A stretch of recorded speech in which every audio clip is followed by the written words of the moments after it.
தொழுவூரில் நடைபெற்ற பொது மருத்துவ முகாமில் 1000க்கும் மேற்பட்ட பொதுமக்கள் மருத்துவ பரிசோதனை. அரசவை விருதுடன் நலத்திட்ட உதவிகளும் வழங்கப்பட்டது. திருவள்ளூர் பிப்ரவரி 17.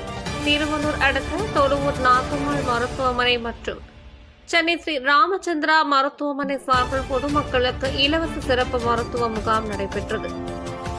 தொழிலதிபர்கள் தொழுவூர் ராஜசேகரன், பாலகிருஷ்ணன், பிரபாகரன், பெருமாள் ஆகியோர் ஏற்பாட்டில் நடைபெற்ற இந்த முகாமில் பொது மருத்துவத்தில் கண் மருத்துவம், பல் மருத்துவம், குழந்தை மருத்துவம், தோல் மருத்துவம், காது, மூக்கு, தொண்டை, நரம்பியல் சார்ந்த நோய்கள், இருதயவியல், நுரையீரல் உள்பட பல்வேறு நோய்களுக்கு மருத்துவ பரிசோதனை செய்யப்பட்டு இலவச சிகிச்சை அளிக்கப்பட்டதுடன் மருந்து மாத்திரைகளும் பொதுமக்களுக்கு வழங்கப்பட்டது.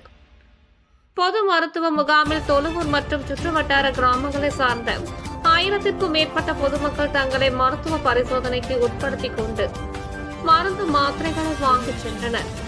நாகம்மாள் மருத்துவமனை மற்றும் சென்னை ஸ்ரீ ராமச்சந்திரா மருத்துவமனையை சார்ந்த 20க்கும் மேற்பட்ட மருத்துவர்கள் முகாமில் கலந்து கொண்ட பொதுமக்களுக்கு மருத்துவ பரிசோதனை செய்தனர்.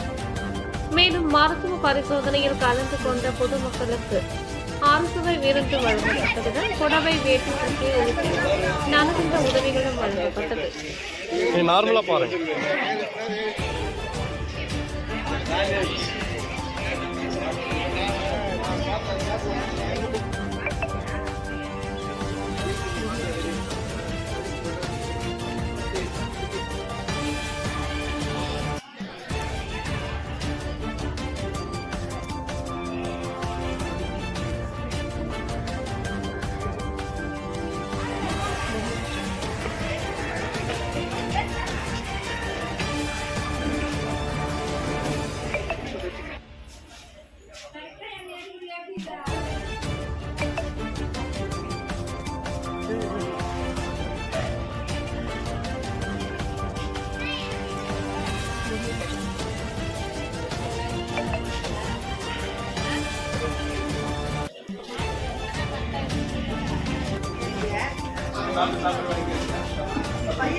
Irma.